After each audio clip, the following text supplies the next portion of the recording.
I never wanted to be famous like this. My dreams of Hollywood stardom died with me on that cold January night in 1947.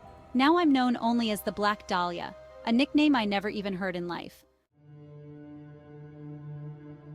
It was around 10 a.m. on January 15th when I stumbled upon her body in a vacant lot on Norton Avenue. I can only imagine her horror at the sight. My pale, naked form sliced cleanly in half at the waist, posed grotesquely with my arms raised above my head. The gashes carved into the corners of my mouth formed a macabre, eternal smile. I didn't feel the pain by then, of course. I had died days earlier from repeated blows to the head. The mutilation came after, a sick game played by my killer. He drained my body of blood and scrubbed my skin clean, erasing any traces that might lead back to him. The papers went wild with lurid headlines about the werewolf murder. It wasn't until a week later that a reporter dubbed her the Black Dahlia, playing off her dark hair and clothes and that recent film noir, The Blue Dahlia. The name stuck, cementing her place in the annals of Hollywood's darkest mysteries. The LAPD threw everything they had at the case, interviewing over 150 suspects. But the killer had been meticulous, leaving few clues behind. He taunted them, sent my belongings to the newspapers.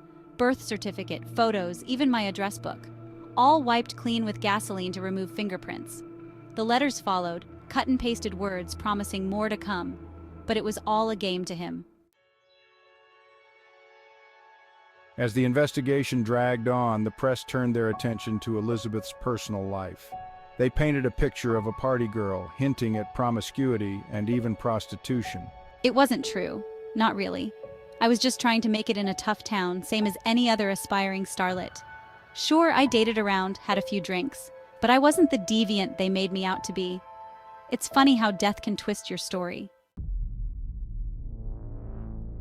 Over the years, countless theories emerged about Elizabeth's killer. Some seemed plausible, others outlandish. There was Leslie Dillon, the bellhop with mortician experience. Dr. George Hodel, whose own son accused him years later.